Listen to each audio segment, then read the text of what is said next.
What is up, everybody? Kind of an exciting day. Yeah, it's always an exciting day. So, last video you guys saw, we got the FRS back from paint. If you didn't see it yet, just stop this video and go watch the last video because, well, we picked it up. But for now, it's a spoiler alert. If you didn't, boom.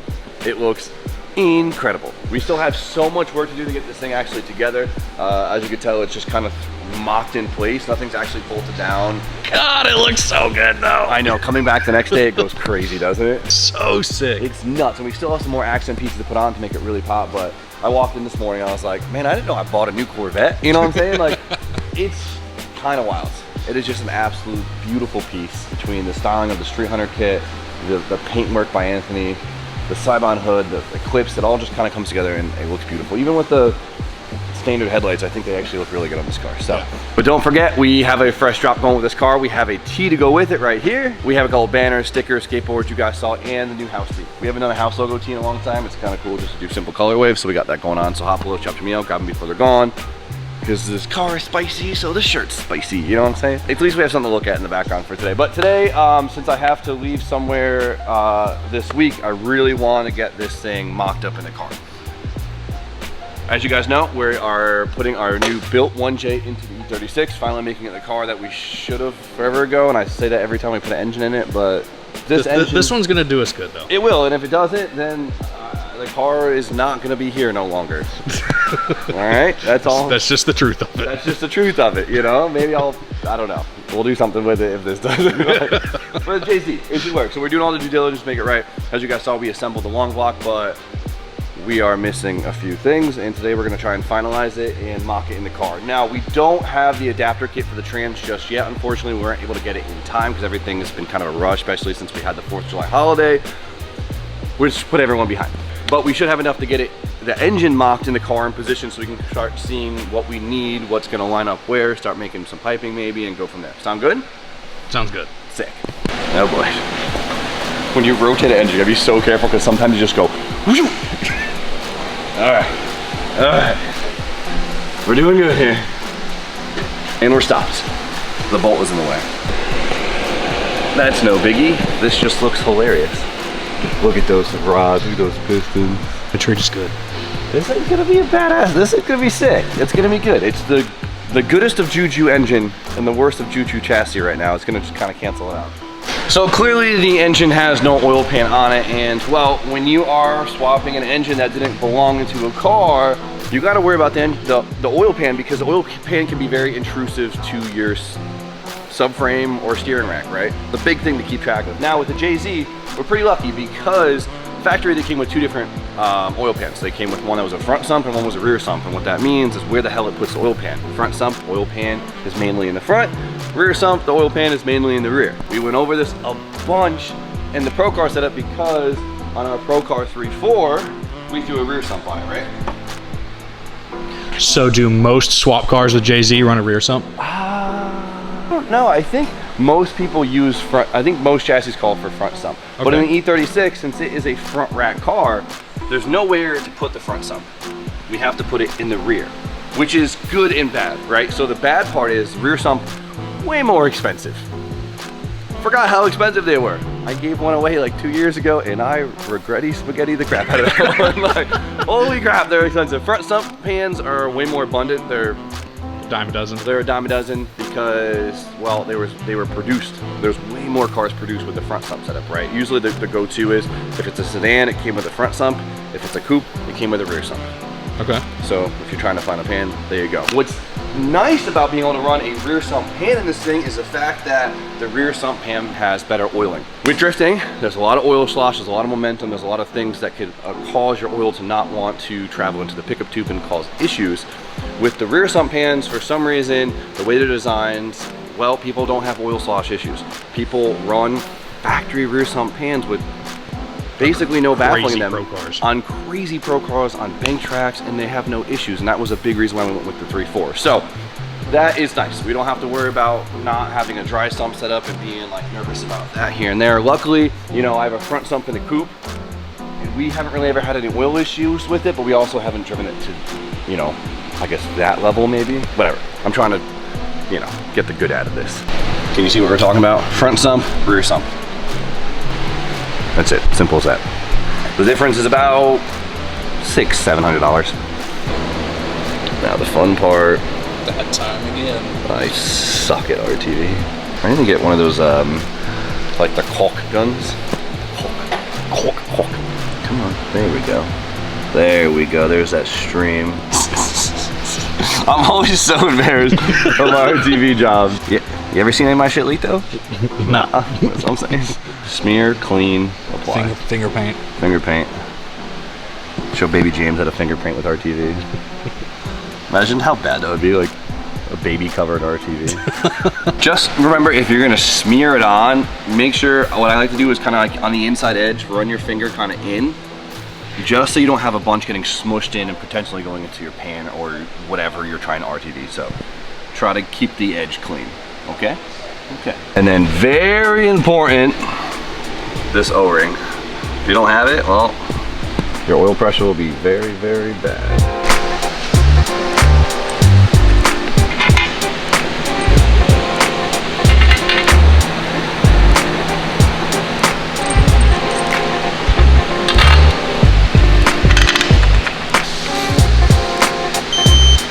There is an oil pickup tube right here, right? So it pulls the oil out of the oil pan via the tube, and it has a little baffle tray right here, or a little windage tray, whatever you want to consider it.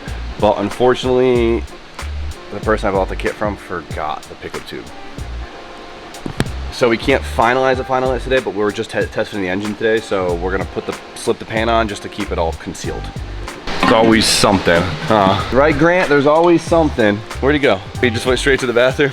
Oh, well, Grant's here. There's always something. That's why Grant's here. Jim's Pan Emporium. Yeah, we're leaving in 12 hours, and I decided to change my oil and noticed my roll bearing was leaking, so... T56 things. Yeah. Thankfully, good friends like Jimmy Oakes, who said he has one because he... Oh, you do that. So he's giving me it. What was that? I said you have a spare one sitting around. Yeah, on the transmission. Yeah, it's beautiful. There's a couple pieces you need for your oil pan, so you're not done spending money just yet. So, first thing is factory, there's like an oil level sensor here in some of the pans. And there is like a factory block off plate, but if yours didn't come with it, you can just get these. It's literally just to block that off. They're cheap, but once you bought the pan, you're kind of sick of spending money, I get it. So, it's fair warning. Beep. Beep. The torque wrench is off. I didn't want to go grab a wrench. And then on this side, if you're gonna turbo your car, which if you're putting a JZ in, I freaking hope it's turboed, you need an oil drain, right? So I'm pretty sure the NA pans, this is casted in, so you have to drill it out. So you can either just weld a -8 on it, or you could buy these fittings and it just pulls in. Write that down, write that down. I'm learning. You should have this on yours, don't you? Yeah. Okay, exactly. Yeah, Duarte got you hooked up, so you got a full Drift HQ engine package. Yeah. I had him just do my head and short block, so. That's sick. So it's like the baby, not the baby. This is like the middle school version, and mine's like the college kid, maybe. I would say mine's like a high school version, and yours is like the, yeah. You say high school virgin? Is that what you just said? No, I said yours is the virgin. Oh, he said virgin. What did you do for compression in your motor? 10.5 to 1.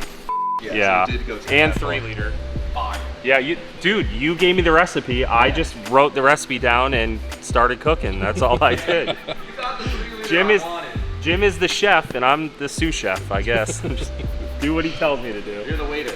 I'm the bus boy.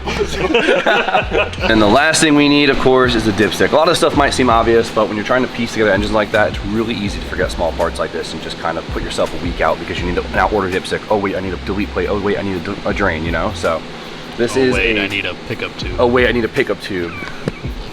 He did that, didn't he? No, they didn't. They forgot to put it in the kit. Oh, brutal. Brutal. So this is a 2JZ pickup tube, so it's not going to line up perfectly, but I bent the crap out of it, so it should bolt into.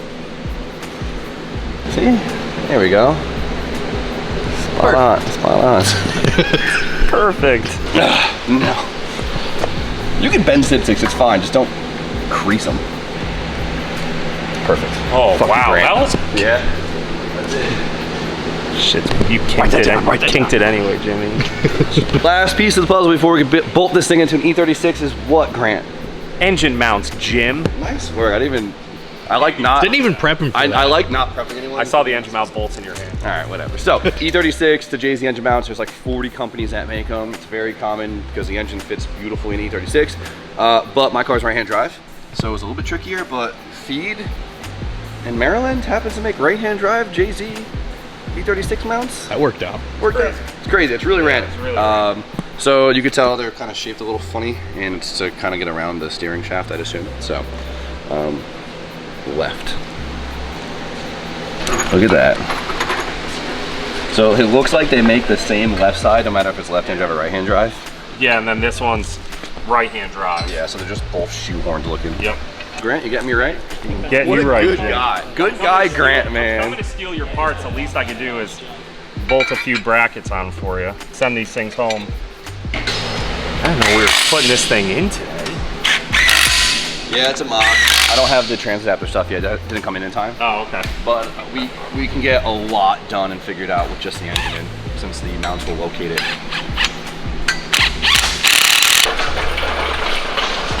Starting to have PTSD with this thing. It's been a while. Kind of been a while. It's crazy, it's for the same car. One nice thing about these mounts though, they utilize a BMW bushing, so if I need a new engine mounts, I could just order BMW ones, and I had them laying around because we've done so much BMW stuff, so. I think these are E36 ones, these might be E30, I think it's the same. We're gonna find out. Or E36, just like, not another one. Like, it's gonna look so good in there. The blower with the LS looks so cool in there. It's gonna be hard to top that, but it'll be good. It's gonna fit nice. Easy over LS. The only thing Whoa. just you wait. Once you drive your pro car. Just built a 2J.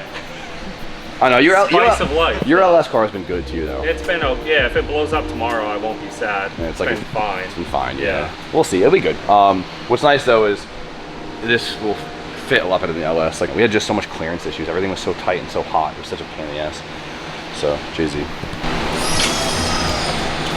Got me, baby? Yeah. We're good.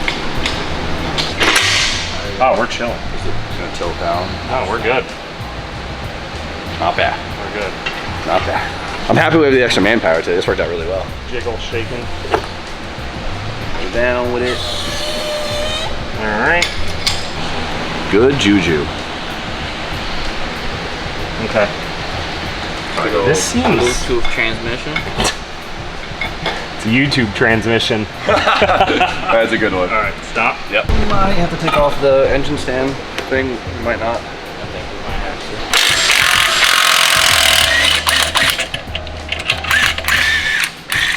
to. Go down.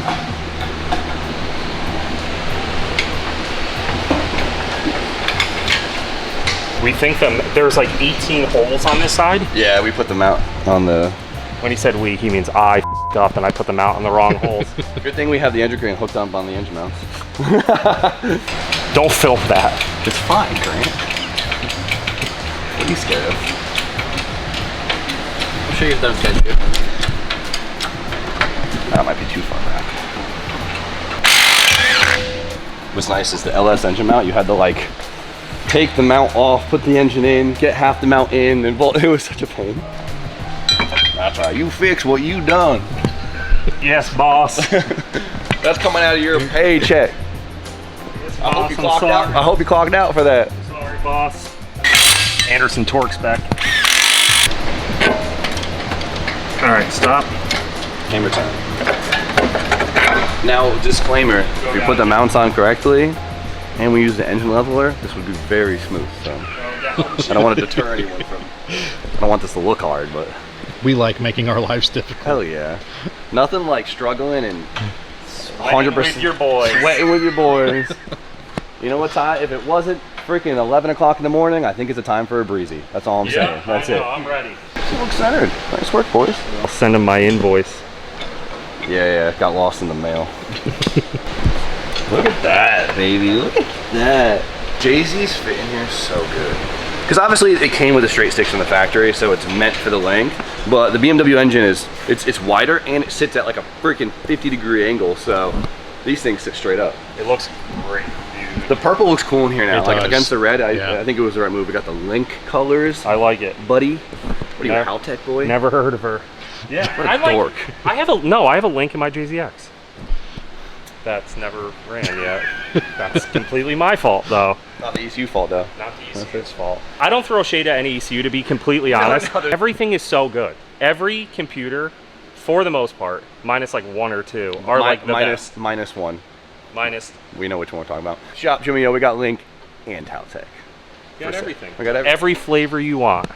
So this was probably my biggest stress of this was our RTEC manifold fitting. So it's not that there's anything wrong with the RTEC manifold, but it's an engine swap. And this isn't like a swap specific manifold. We know what cars it fits in because a lot of our friends have this on their current cars, but right-hand drive, E36, 1JZ swapped, we're gonna find out, right? Because we have the steering shaft on this side. That's not in, but it already looks like we have way more room than with the BMW engine. Remember when it was turbo S50? With the engine being so tilted, we had no room for the downpipe. Okay, let's see. So we have to... Wastegate is what makes me nervous. I think the wastegate's in the way. Let's find a steering shaft and put it in the car and see how much room we don't have. But as far as exhaust goes, we definitely have way more room for the downpipe than we did with the BMW 24 valve in it. So.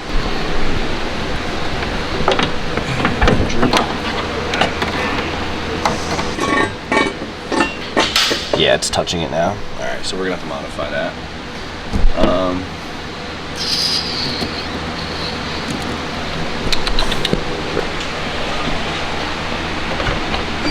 Okay, so we have to move the fan over. We can probably just flip the shroud.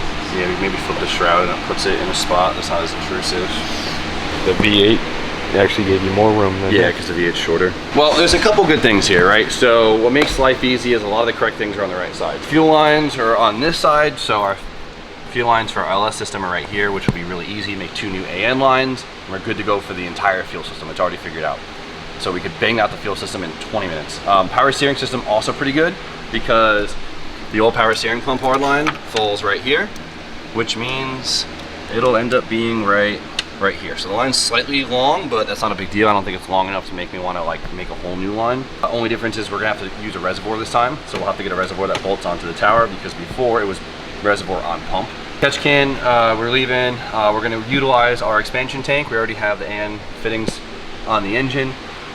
Cooling system, same thing, lower hose comes out right here. So it'll be on this side. Upper we're gonna have to modify so we can get it on the shorter radius right here, not a big deal. Or we can get an OEM style radiator which puts the upper on this side so we can just run a crossover tube like a standard JZ setup. And then wiring, of course, we're gonna get a wiring specialist harness, so we plug and play in 2 seconds. The big thing I guess right now is we gotta figure out where we could rotate our wastegate dump tube to allow us to actually fit a wastegate with our steering shaft. We do have room to work with, and so we'll wait till the gate comes in so we could verify where it actually fits 100%. And I mean, besides that, intercooler piping, it's intercooler piping. We've had intercoolers on this car before, so you know, we're gonna go back to a turbo setup. Besides that, we don't really have to rewrite anything too dramatically. What are you giggling about? You make it sound so easy. I feel like you just pointed out 5 problems and you were like, yeah, it's not a problem. You make it look easy. Good job. Been to a lot of rodeos, you know what I'm saying? Especially with this damn car. All right, so now that's in, I was able to kind of look at everything and make that list of more parts I have to buy. Isn't that just always the way? Take how much you think you need to buy for an engine swap and double it. It happens every single time. It's good. I'm happy because now next week when we come back to work on this thing, we should have the majority of the parts so we can kind of just chug away at it and bang this thing out super quick. That's the goal. Super fast engine swap. I know you guys are probably sick of seeing me throw engines in this thing, but Yeah, we just want to see one that's gonna work. I know, and I can't have this car like sit through the whole summer. You know what I mean? It's just such a waste. So it's a good chassis. We're gonna make it work great, but I mean, dude, I already made new fuel lines and stuff for it. Like the fuel system's basically done. Like power steering system's like, you need the reservoir, it's done. Like even the freaking alternator power wire, it lines up. You know what I mean? Like the whole power harness system lines up. So It was meant to be. it was meant to be. It's funny how going LS to JZ, you know, just kind of works a little bit. But if you do it the other way around, So help me God. Don't go Jay-Z to LS. That'd be wrong. That's blasphemy. That's blasphemy. Big things to look forward to next week, but I gotta hop in the car and drive my ass to Canada for an event this weekend. So for now, you guys know the deal. Like, comment, subscribe. Stay tuned for more content. We'll see you guys very shortly. Sad because I